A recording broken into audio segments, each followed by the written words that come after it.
सूर्य ग्रहण से भाग्य परिवर्तन। नमस्कार, आपके साथ मैं हूं नवजोत रंधावा। त्योहारों का मौसम शुरू हो चुका है। गणेशोत्सव के बाद अब बारी नवरात्र की है। सोमवार से शारदीय नवरात्र की शुरुआत हो रही है, लेकिन नवरात्र से पहले छाया है सूर्य ग्रहण का साया। नवरात्र से ठीक पहले सूर्य ग्रहण लग रहा है और ये ग्रहण पिछले 15 दिन के भीतर दूसरा ग्रहण है। पितृपक्ष की शुरुआत के साथ ही 7 सितंबर को चंद्र ग्रहण लगा था और अब पितृपक्ष का अंत सूर्य ग्रहण से होने जा रहा है। यानी कि ग्रहण का ये अद्भुत और दुर्लभ संयोग है जो कि 122 साल के बाद आया है। और इस खास सूर्य ग्रहण का लोगों के जीवन पर असर क्या पड़ेगा, इससे किन राशियों को लाभ होगा, किन राशियों को थोड़ा सावधान रहने की जरूरत है, इन सब के बारे में विस्तार से आज हम चर्चा करेंगे।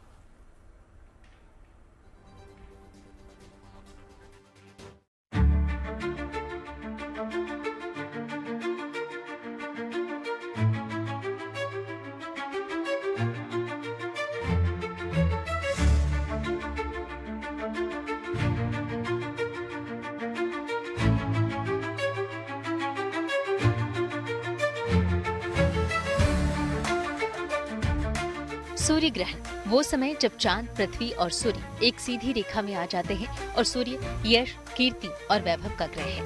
ऐसे में ये घटना ज्योतिष शास्त्र के मुताबिक बहुत अहम है, क्योंकि किसी भी कुंडली में सूर्य सबसे अहम स्थान रखता है और जब सूर्य को ग्रहण लगेगा तो कोई भी कुंडली उसके प्रभावों से बच नहीं पाएगी। ऐसे में सूर्य ग्रहण के समय मंत्र जाप का विधान है। हालांकि ये ग्रहण आंशिक होगा और भारत में दिखाई नहीं देगा, लेकिन विदेशों में ऑस्ट्रेलिया, न्यूजीलैंड समेत कई जगहों पर सूर्य ग्रहण नजर आएगा। भारतीय समय के मुताबिक ग्रहण रविवार रात 10:59 पर शुरू होगा, फिर ये अगले दिन यानी सोमवार को सुबह 3:23 पर खत्म होगा। ये भारत में नजर नहीं आएगा, इसलिए यहाँ सूतक काल नहीं माना जाएगा। इसका मतलब है कि लोग इस दिन बिना किसी चिंता के पूजा पाठ कर सकते हैं। वैदिक ज्योतिष में सूर्य को पिता माना गया है, ऐसे में सूर्य की पूजा का भी खास महत्व है। ये सूर्य ग्रहण भारत में दृश्य नहीं होगा, भारत में दिखाई नहीं देगा, इसलिए किसी तरह के सूतक के नियम लागू नहीं होंगे, किसी सावधानी का पालन करने की जरूरत नहीं है। सिर्फ आप इतना कर सकते हैं कि जिस समय में सूर्य ग्रहण रहेगा उस समय में सूर्य देव के मंत्र जप करके, गुरु मंत्र का जप करके आप उसका लाभ उठा सकते हैं।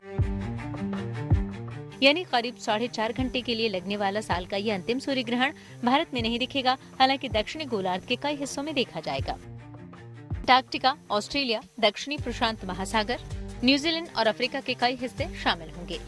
ज्योतिषों के मुताबिक सूर्य ग्रहण लगने से 12 घंटे पहले सूतक काल लग जाता है। सूतक काल में पूजा पाठ की मनाही होती है, लेकिन सूतक काल केवल तभी मान्य होता है जब सूर्य ग्रहण भारत में दिखे। लेकिन साल का दूसरा सूर्य ग्रहण भारत में नहीं दिखाई देगा, इसलिए इसका सूतक काल भी लागू नहीं होगा। भारत में इसका कहीं से भी किसी प्रकार का उल्लेख नहीं है। हमारा जो भारत का खगोलीय दुर्घटना क्षेत्र है जिसको कहा जाए, ये तो घटनाएं हमेशा होती रहती हैं खगोल में, लेकिन इसमें भारत में ये दिखाई नहीं पड़ेगा, इसलिए बहुत ज़्यादा इस पर भारत में विचार करने की आवश्यकता नहीं है। ज्योतिष के जानकार मानते हैं कि अगर कुछ खास उपाय किए जाएं तो सूर्य ग्रहण के बुरे असर को कम किया जा सकता है। मंत्र जाप और ध्यान करने से ग्रहण के दोष कम होते हैं। ग्रहण के दौरान कुंडली के अशुभ योगों को भी समाप्त किया जा सकता है, विशेषकर ऐसे योग जो राहु, केतु या सूर्य से संबंध रखते हों। ग्रहण काल के दौरान या उसके ठीक बाद किसी पवित्र नदी में स्नान करना चाहिए। ग्रहण के बाद अन्न, वस्त्र और धन का दान करने की भी परंपरा है। ग्रहण काल में ध्यान और जप सबसे ज्यादा लाभदायक होता है।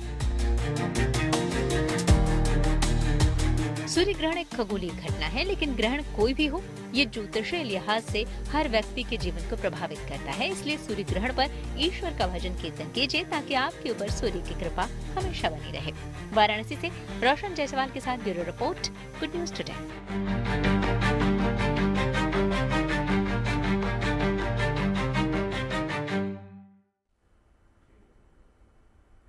तो 100 साल बाद ऐसा अनोखा संयोग बन रहा है और चंद्र ग्रहण से शुरुआत हुई पितृपक्ष की, सूर्य ग्रहण तक, और सूर्य ग्रहण के एकदम बाद नवरात्र की शुरुआत हो रही है, शारदीय नवरात्र की। तो ऐसे में क्या करना है, संयोग क्या दिखा रहा है, सावधानी कहां कहां आपको बरतनी, ये सब आज हम जानेंगे। और साथ ही साथ क्योंकि सर्वपितृ अमावस्या है और उसी दिन ये ग्रहण पड़ रहा है, तो उस दिन आपको किस तरीके से पूजा अर्चना करनी है, क्या दान पुण्य करने है, सब आपको बताएंगे। खास मेहमान हमारे साथ जुड़ेंगे। हमारे साथ इस वक्त स्टूडियो में डॉक्टर नितिशा जुड़ चुकी हैं, बहुत बहुत स्वागत स्वागत है डॉक्टर नितिशा आपका। और कुछ ही देर में हमारे साथ वान्या आर्य जी भी जुड़ेंगे और साथ ही साथ प्रतीक भट्ट जी भी हमारे साथ जुड़ेंगे। लेकिन डॉक्टर नितिशा, आप से शुरुआत करूंगी। सबसे पहले, क्योंकि कहा जा रहा है कि 100 साल बाद इस तरह का संयोग बन रहा है, कैसे आप इसको देख रहे हैं, शुभ या अशुभ? थैंक यू नवजोत जी, और सभी दर्शकों को राधे राधे और जय मां पीताम्बरा। देखिए, सूर्य ग्रहण का संयोग, ये बात सच है कि 100 साल के बाद पड़ रहा है, क्योंकि चंद्र ग्रहण से हमारा पितृपक्ष शुरू हुआ और सूर्य ग्रहण सर्व पितृ अमावस्या, अमालय अमावस्या पर वो समाप्ति होने जा रही है। चूंकि ये लोग जो हमारा साउथर्न हेमिस्फीयर है वहां पर दिख रहा है, भारत में इसको देखने को नहीं मिलेगा, लेकिन क्योंकि नवग्रह का असर मानव जीवन पर हर समय हर सेकंड पड़ रहा होता है, तो जहां पर ये सूर्य ग्रहण देखने को नहीं मिलेगा वहां पर भी, क्योंकि सूर्य नवग्रहों का राजा है और नवग्रहों का इम्पैक्ट हमारे जीवन पर होता है, तो चाहे वो जलवायु हो या जनजीवन पर, इसका इम्पैक्ट देखने को मिलेगा। तो अगर मैं शुभ और अशुभता की बात करूं तो देखिए, सूर्य ग्रहण किसी भी तरह से शुभ तो नहीं माना जा सकता, कभी भी कोई भी ग्रहण, क्योंकि वहां पर उस ग्रह की स्थिति बहुत ज्यादा डैमेज दिखाई जा रही है, तो वो शुभ तो नहीं माना जाता, इसलिए ये अशुभता का ही प्रतीक है। लेकिन भारत में इसका इम्पैक्ट नहीं है, न्यूजीलैंड, ऑस्ट्रेलिया, फिजी में इसका इम्पैक्ट है, तो वहां पर कह सकते हैं कि ज्यादा इसका असर होगा जो निगेटिव रहेगा। भारत में तो बल्कि मैं कहूंगी ये महोत्सव की तरह है, दूसरे ही दिन से नवरात्रि शुरू हो रही है और इसी दिन शाम को हम अपने पितरों को विदा कर रहे हैं, इसलिए ये जो समय है 4 घंटा 20 मिनट, यानी रात्रि 11 बजे से लेकर 3:24 तक अगर साधना की जाए, गजेंद्र मोक्ष का पाठ किया जाए, गीता का पाठ किया जाए, आदित्य हृदय स्तोत्र का पाठ किया जाए, गुरु मंत्र, कुल देवी को प्रसन्न किया जाए, तो ये बहुत अच्छा समय है जिसको हम अच्छे से अपने जीवन में महत्वपूर्ण शुभता को ला सकते हैं। जी बिल्कुल। तो 122 साल बाद इस तरह का संयोग बन रहा है और साथ ही साथ क्योंकि बहुत सारे ऐसे शुभ योग भी बन रहे हैं, ये सब हम आपको बताएंगे। लेकिन सबसे बड़ी बात यह है कि शारदीय नवरात्र की शुरुआत और उससे ठीक पहले ये ग्रहण और साथ ही साथ उस दिन अमावस्या, पितृपक्ष अमावस्या। तो ऐसे में क्या करना है, क्या नहीं करना है, सब आपको हम आगे बताएंगे। योगों की बात कर लेते हैं। प्रतीक जी भी हमारे साथ स्टूडियो में इस वक्त जुड़ चुके हैं। प्रतीक जी, अब आपके पास आते हुए, जब हम योगों की बात करते हैं, हालांकि बड़ी अच्छी बात नितिशा जी ने कही कि देखिए सावधानी जरूरी है, उसी का जिक्र हम करते हैं, हम डराते नहीं, हम सीधा लोगों को कहते हैं कि आप थोड़ा सा अलर्ट हो जाइए। तो वो जब अलर्ट मोड में होंगे तो आपको क्या करना है ये बताएंगे। लेकिन ऐसे में अगर शुभता का संकेत कहीं कुछ मिल रहा है तो वो कौन से ऐसे शुभ योग है प्रतीक जी जो इस दौरान बन रहे हैं? सबसे पहले वो जानेंगे, फिर उसके बाद अमावस्या पर बात करेंगे। सर, प्रथम तो आप ये समझ लीजिए कि अगले दिन अमावस्या है, जो अमावस्या के अगले दिन नवरात्रि है और इस बार माँ हाथी पर आ रही है। हाथी मतलब सुख, समृद्धि, वैभव के साथ आ रही है, तो इससे बड़ा योग क्या हो सकता। मैं हमेशा कहता हूं, साल में 2 बार माता आशीर्वाद देने आती है, अगले 6 महीने ठीक करके जाती है। तो सबसे बड़ा योग तो नवजोत जी ये है कि अगले दिन नवरात्र माता हाथी पर आ रही है। दूसरी चीज, उस दिन की बात करें तो उस दिन एक अच्छी चीज ये है कि सर्वार सिद्धि योग है, और उसी के साथ साथ खास तौर से अगर देखें, जो तुला राशि में प्रवेश हुआ है मंगल का, ये बेहतरीन हो गया कंपैरेटिवली। जो अभी तक जहां कुपित चल रहे थे कन्या राशि तक, अब वो अपने उच्च की अवस्था में पहुंच रहे हैं। उसी के साथ साथ अब यहाँ पे अगर आप देखेंगे तो मिथुन राशि में बृहस्पति और सूर्य चंद्र की एक साथ स्थिति खासतौर से कन्या राशि में, ये लाभकारी है, एक लाभकारी योग है। चंद्र और बुध का योग अपने आप में वैभव लक्ष्मी योग होता है, धनदायक योग होता है। तो इसी तरह से अगर इस तरह से देखा जाए तो कुछ चीजें अच्छी भी हैं। और सबसे ज्यादा अगर देखा जाए तो ग्रहण के दौरान पितृपक्ष का पड़ना बहुत अच्छा तो मैं नहीं कहूंगा, 16 दिन का पितृपक्ष होता है, पहले काफी सालों बाद 15 दिन का हो रहा है, लेकिन अगले दिन नवरात्र है, बस यही एक बड़ी और अच्छी राहत है। यानी हम ये कह सकते हैं कि वो थोड़ी सी कठिन घड़ी है, लेकिन वही बात है ना वान्या जी कि ग्रहण का असर रहता है। आप कहती हैं कि 72 घंटे तक, लेकिन हम यहाँ पर कह रहे हैं कि कम से कम मिनिमम 15 डेज तो आपको थोड़े से उपाय कर लेने चाहिए। अब भारत में भले ही ना हो, सूतक माने ना हो, बावजूद इसके सूर्य है और लोग इसको लेकर थोड़ा अलर्ट भी हो जाते हैं। खास तौर पर मैं चाहूंगी कि आप उन महिलाओं के लिए भी बताएं कि उन गर्भवती महिलाएं, उनको क्या करना है, कैसे सावधानी बरतनी है। मैं आपकी बात से बिल्कुल एको करती हूँ नवजोत जी, कि ग्रहण का जो मैक्सिमम इम्पैक्ट है वो नेक्स्ट 72 आवर्स तक रहता है। मिनिमल इम्पैक्ट जो है नेक्स्ट 45 डेज तक ज़रूर रहता है। रही बात गर्भवती महिलाओं के लिए, मैं आप लोगों को बोलूँगी ऑल्दो इस ग्रहण का सूतक जो है भारत में लागू नहीं है, लेकिन जो लोग भी देश दुनिया विश्व से हमें देख रहे हैं, आप लोगों को इस टाइम पर ओम गृणी सूर्याय नमः का जाप करना है, ओम सूर्याय नमः का जाप करना है, ओम आदित्याय नमः का जाप करना है, ओम भास्कराय नमः का जाप करना है, ओम हिरण्य गर्भे नमः का जो है आपको जीवन में जाप करना है। इस टाइम पर आप गायत्री मंत्र कर सकते हैं, सूर्य गायत्री मंत्र कर सकते हैं। सूर्य देव के पहले घोड़े का नाम भी जो है गायत्री ही था। इस टाइम पर जो आपको जीवन में आता है, मैं हमेशा JNT के माध्यम से आपको बोलती हूँ, जिससे आपकी एनर्जी कनेक्ट करती है, आप मेडिटेशन कर सकते हैं, आप मानसिक जाप कर सकते हैं, आप गुरु मंत्र कर सकते हैं, आप गीता के अध्याय कर सकते हैं। बहुत ज्यादा स्ट्रेस एंजाइटी फील हो रहा है तो आप ओम नमः शिवाय का जाप भी कर सकते हैं। सबसे सिंपलेस्ट मंत्र, क्योंकि ये सूर्य ग्रहण है तो ओम गृणी सूर्याय नमः, ओम सूर्याय नमः, ये सारे मंत्र जो है आप कर सकते हैं। ओम ह्राम ह्रीम ह्रोम सा सूर्याय नमः, ये सारे मंत्र जो है आपने इस टाइम पर करने हैं। सूर्य देव हमारे ओज का कारक होते हैं, तेज का। जो प्रेग्नेंट महिलाएं हैं, आप कोई भी पॉइंटेड चीज जो है इस टाइम पर ना यूज करें, कटिंग चॉपिंग से बचें। सूर्य को आपको अपनी नेकेड आइज से नहीं देखना है, क्योंकि कहीं ना कहीं ये हमारे रेटिनल डैमेज का जो है रिस्पॉन्सिबल होता है, हमारी आंखों के रेटिना को डैमेज करता है। यूवी रेज जो है आपकी स्किन को डैमेज करती है। तो जो भी कंट्रीज में लग रहा है, जैसे न्यूजीलैंड हो गया, फिजी हो गया, अंटार्कटिका हो गया, साउथ अमेरिका हो गया, अफ्रीका हो गया, पैसिफिक बेल्ट हो गई, उन लोगों के लिए तो मैं स्पेशली बोलूंगी आप प्लीज इसे जो है सर्टिफाइड ग्लासेस से ही आप देखें। और भारत में जो लोग हैं, यहाँ तो ग्रहण के टाइम पर अंधेरा होगा, इस टाइम पर सूतक है नहीं। 10:59 PM 21 सितंबर से ये शुरू होगा, तो आप लोगों को इतनी टेंशन लेने की जरूरत नहीं है, बस आप जाप करते रहिए। ठीक है, अब हम योगों की बात करेंगे। नितिशा जी आपके पास आते हो, एक एक करके योगों के बारे में बताते जाइए, उसका असर कितना होगा और क्या करना है ये भी बताते जाइए। जी, सर्वपितृ अमावस्या इस साल सर्वात सिद्ध योग में पड़ रही है। ये बहुत बड़ा योग है कि जिस दिन सर्वपितृ अमावस्या है उस दिन सर्वात सिद्ध योग भी है और सूर्य ग्रहण भी लगने जा रहा है।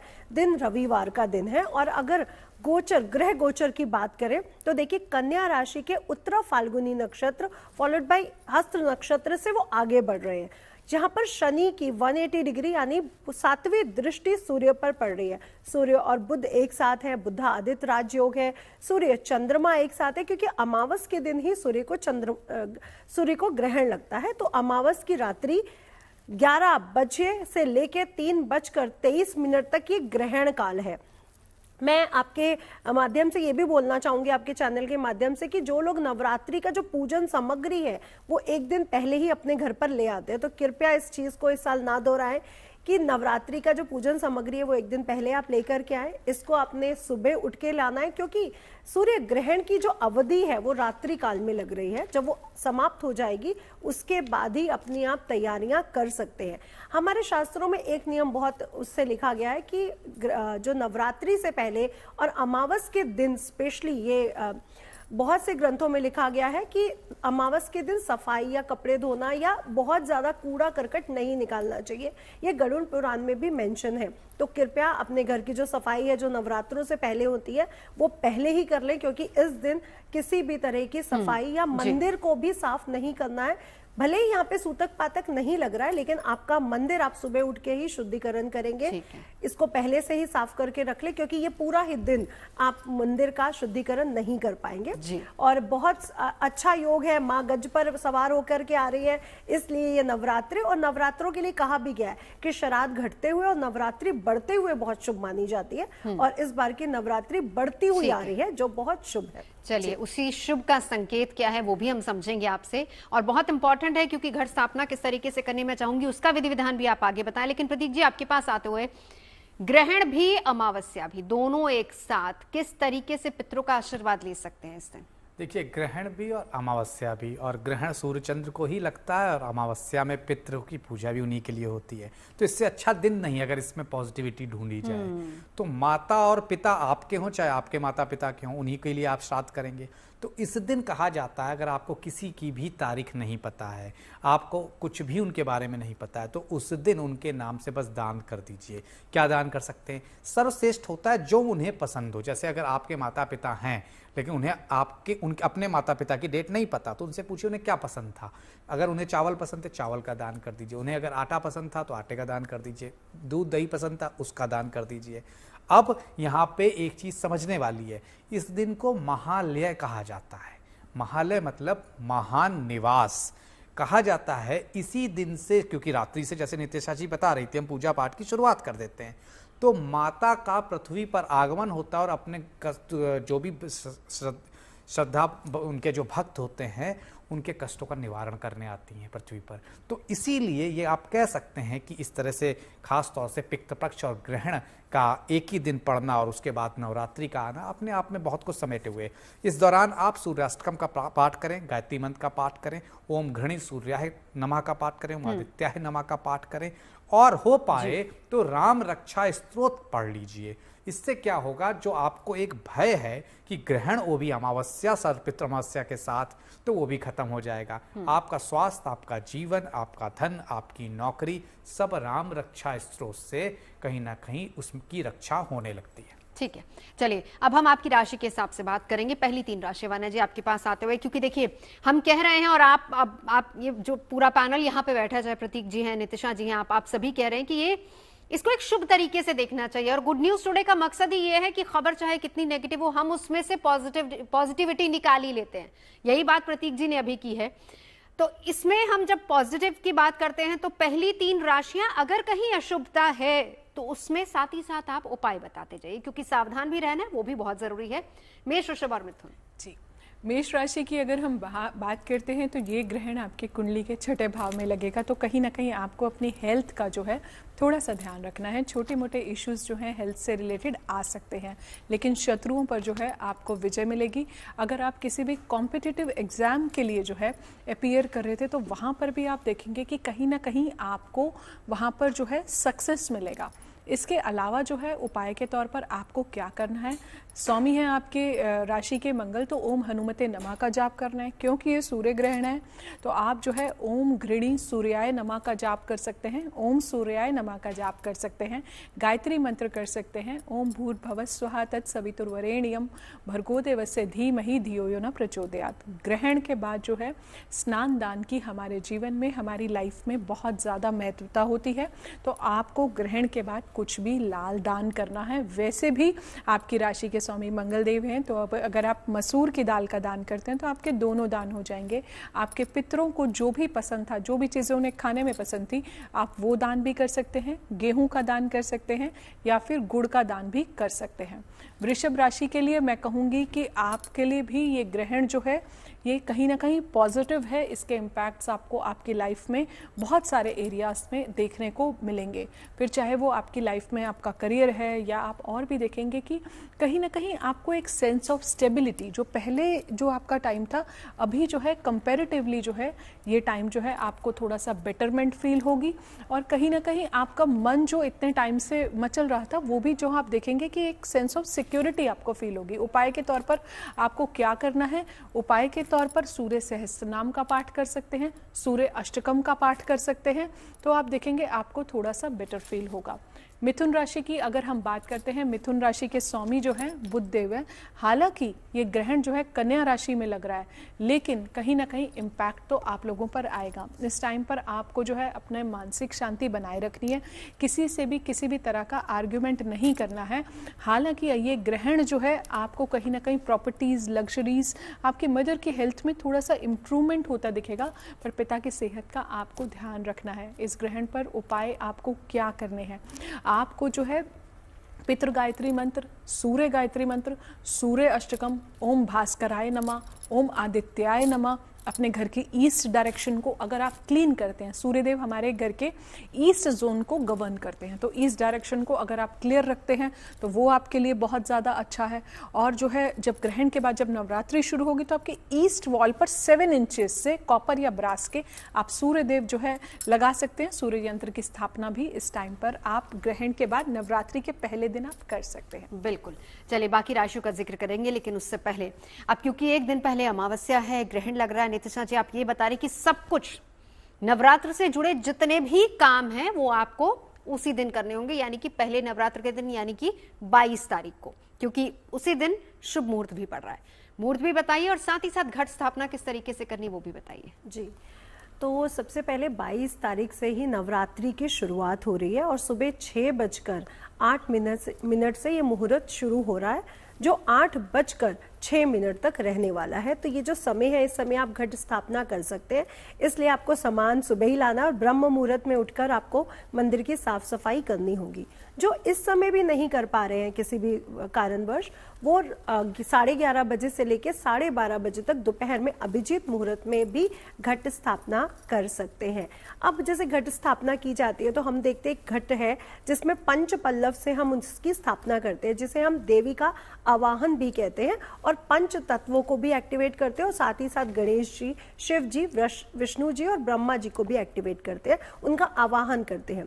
तो पहले तो आपने कलश लेना है और मिट्टी जो है वो पृथ्वी तत्व है, इसलिए मिट्टी का कलश है तो बहुत अच्छा रहेगा। अदरवाइज आप तांबे, पीतल, चांदी जो भी कलश ले सकते हैं। इसको शुद्धिकरण बहुत ज़रूरी है, तो इसका साफ सफाई कर लीजिए। इसके बाद इसके जो गर्दन पर एक कलावा 3 बार बांधते हुए ब्रह्मा, विष्णु, महेश का जाप करें और इसके ऊपर स्वास्तिक का चिन्ह, ओम का चिन्ह और श्रीम का चिन्ह भी आप लोग बना सकते हैं, जो रोली से और इत्र से और गंगा जल से बनाया जाएगा।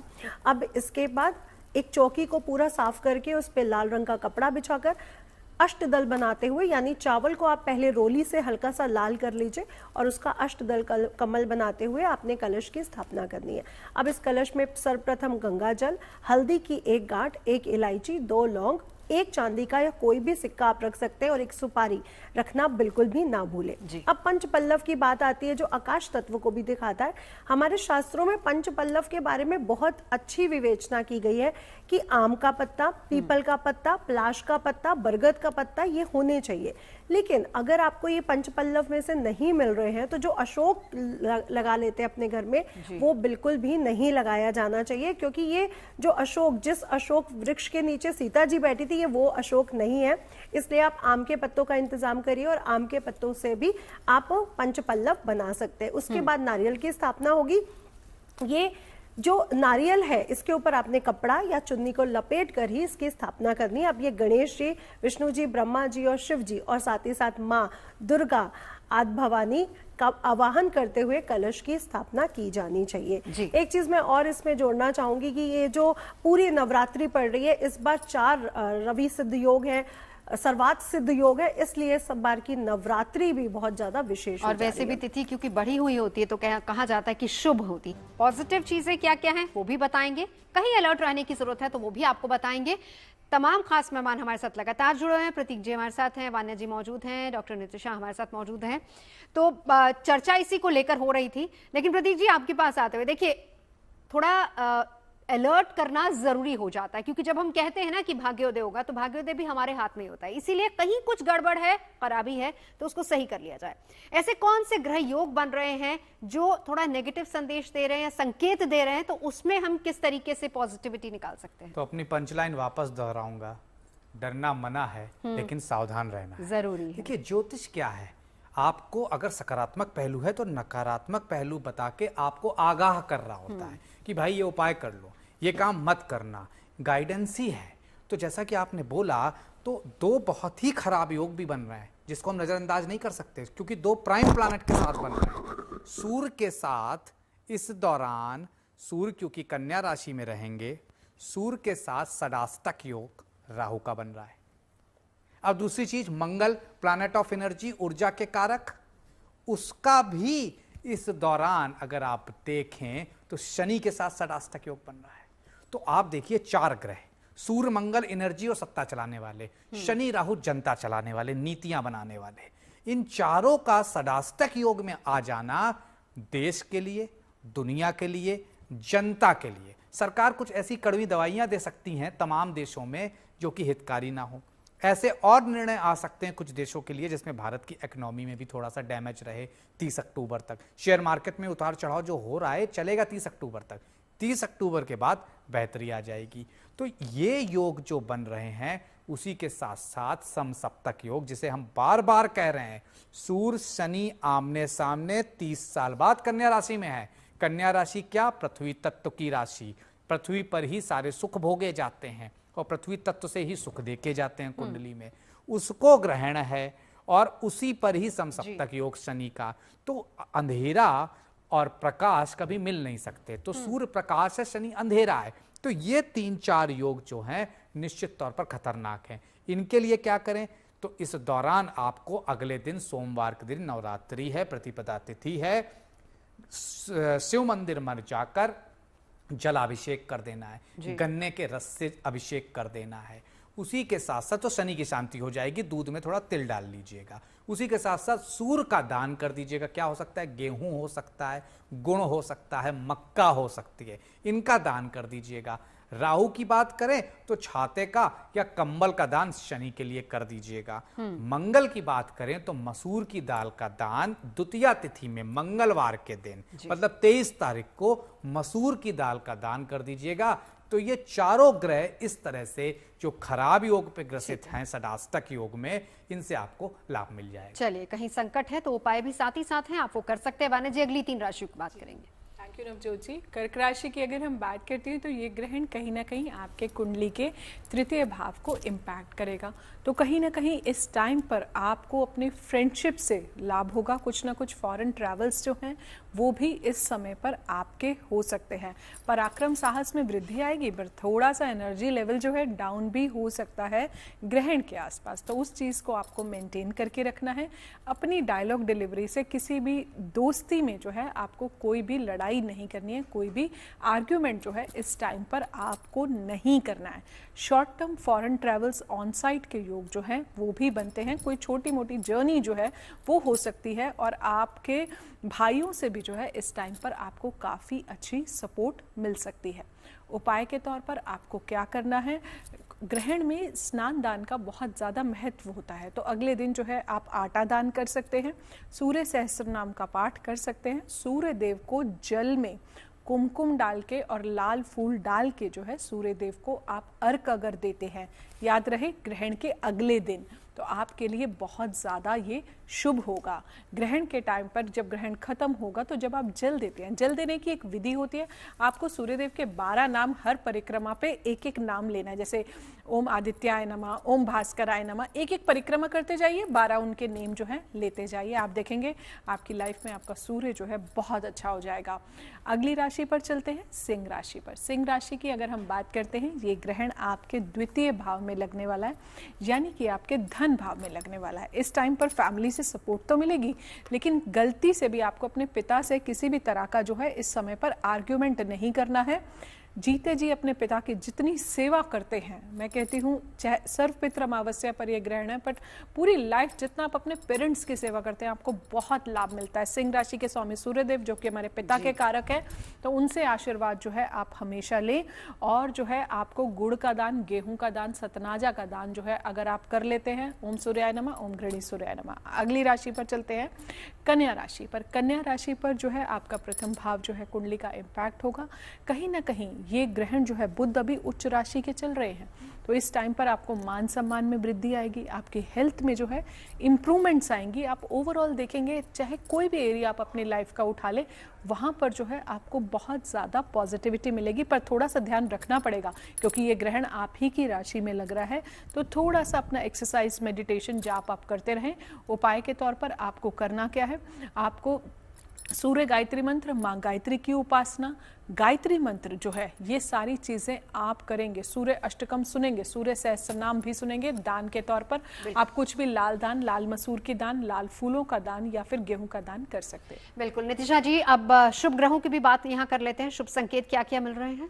जी, तो सूर्य ग्रहण उत्तरा फाल्गुनी नक्षत्र में पड़ रहा है, जो उनका खुद का नक्षत्र है, और ये नवरात्रि सर्वात सिद्ध योग 3 पड़ रही है, रवि योग 4 मिल रहे हैं, इसमें गज केसरी योग भी हमें मिल रहा है, बुद्धादित्य राजयोग हमें मिल रहा है, और लक्ष्मी योग भी इस बार हमें मिल रहा है। हाँ, एक दिन जिस दिन शुरुआत हो रही है उस दिन विष योग भी है, लेकिन विष योग में भी हमने देखा है कि लोग बहुत मेहनती होते हैं और अपने लक्ष्य की तरफ आगे बढ़ते हुए नजर आते हैं। तो इतने सारे जो योग हमें मिल रहे हैं वो इस बार की शुभता को दिखा रहे हैं कि इस बार के नवरात्रि और सूर्य ग्रहण, सर्वपित्र अमावस्या, क्योंकि उस दिन भी सर्वात सिद्धि योग है, ये आगे की शुभता को लेकर के आ रहे हैं, क्योंकि पिछले कुछ दिनों में हमने बहुत कुछ ऐसी विपदाएं देखी, जो कठिन समय हमने देखा, अब वहां पे शुभता स्पेशली किसानों के लिए भूमि तत्व से रिलेटेड हमें मिलने वाला है।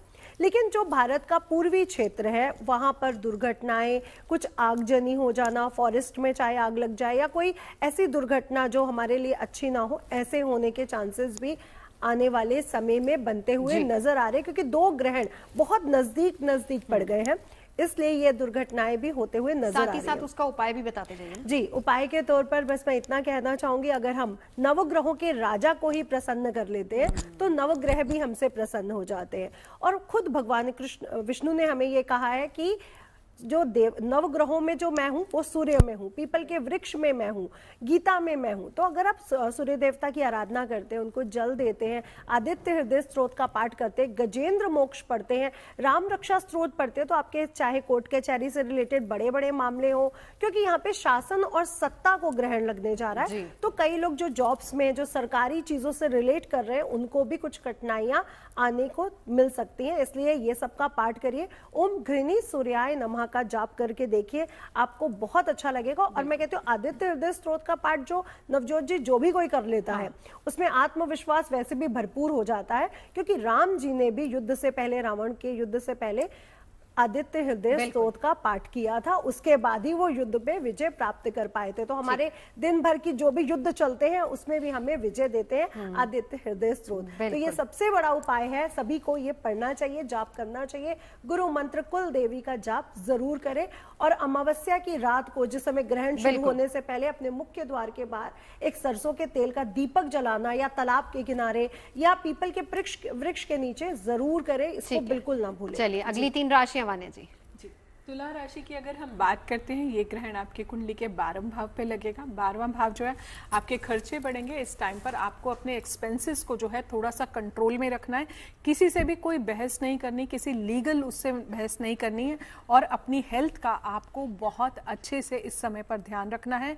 कोई शॉर्ट टर्म ऑन साइट में थोड़ी बहुत आपको हिकअप्स आ सकते हैं, बट चिंता करने की जरूरत नहीं है।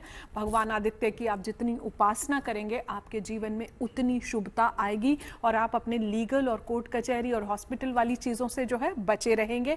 इस टाइम पर जो है आप गीता का पाठ कीजिए, अपना गुरु मंत्र कीजिए। इस टाइम पर जो है ओम घृणी सूर्याय नमः, ओम ह्राम ह्रीम रोम सा सूर्याय नमः का आप जाप कर सकते हैं। दान के तौर पर मसूर की दाल का दान आप करिए और गुड़ का दान जो है आप कर सकते हैं। वृश्चिक राशि के लिए ये ग्रहण जो है आपके लाभ भाव पर लगेगा, यानी कि आपके कुंडली के 11वें भाव पर लगेगा। फाइनेंशियल अपॉर्चुनिटीज तो बढ़ेंगी, मल्टीपल सोर्सेज ऑफ इनकम तो आएंगे, लेकिन थोड़े से चैलेंज के साथ आएंगे। बड़े भाई बहनों का आदर सम्मान करें, उनसे किसी भी तरह का आपको आर्ग्यूमेंट इस टाइम पर नहीं करना है। प्रमोशंस भी आपकी हो सकती हैं, करियर में आपको कोई अच्छी गुड न्यूज आ सकती है। इस टाइम पर जो है अपना थोड़ा सा ईयर रीजन का जो है आपको थोड़ा सा ध्यान रखना है। उपाय के तौर पर करना क्या है, आप सूर्य गायत्री मंत्र करें, सूर्य सहस्त्र नाम पूरा उसको सुने या उसको पढ़े जैसे आपको कंफर्टेबल हो। अगले दिन सूर्य देव को जल जरूर दे, क्योंकि ये हमारी विल पावर को स्ट्रॉन्ग करता है, हमारे अंदर एक एनर्जी भरता है। आदित्य हृदय सूत्रम जो है आपके बीपी लेवल्स को बैलेंस करता है। तो जिन लोगों को भी हाई बीपी इश्यूज रहते हैं, आप उसकी बैलेंसिंग के लिए भी आदित्य हृदय सूत्र का पाठ जो है वो कर सकते हैं। दान के तौर पर लाल मसूर की दाल जो है आप दान कर दें, या फिर लाल फूल, कुमकुम, लाल चंदन का दान कर देते हैं। अगली राशि पर चलते हैं, धनु राशि पर। यह ग्रहण आपके कुंडली के 10वें भाव पे लगेगा। तो कहीं ना कहीं स्लाइड जो है आपके करियर के लिए तो बहुत अच्छा है, प्रमोशंस भी ले सकते हैं। बॉसेस के साथ बिल्कुल आर्ग्यूमेंट नहीं करना, जल्दी में कोई भी गलती से भी रेजिग्नेशन नहीं देना। इस चीज को आप लिख लीजिए कहीं भी, मैं सारे यूथ के लिए ये बात बोल रही हूं। तो किसी भी तरह का आर्ग्यूमेंट करने से बचें। पिता से किसी आर्ग्यूमेंट नहीं करना, मदर इन लॉ से कोई आर्ग्यूमेंट नहीं करना। करियर के लिए ये समय जो है आपका बहुत अच्छा टाइम है। आपका 3 अक्टूबर तक बहुत गोल्डन टाइम है धनु राशि वालों। तो आप लोगों को मैं यही बोलूंगी, कुछ भी लाल का दान आप कर दें, लाल गुड़, मसूर या लाल फूल का दान आप कर सकते हैं। बिल्कुल। एक छोटा सा उपाय प्रतीक जी आपसे भी जानूंगी, अगर कहीं नेगेटिविटी है तो कैसे उसको सही करें, क्योंकि देखिए अमावस्या भी है और ग्रहण भी लग रहा है और अगले दिन शुभ संकेत लेकर मां पहुंच भी रहे हैं। गुड़ और चने की दाल लीजिए, रविवार के दिन बंदरों को खिला दीजिए।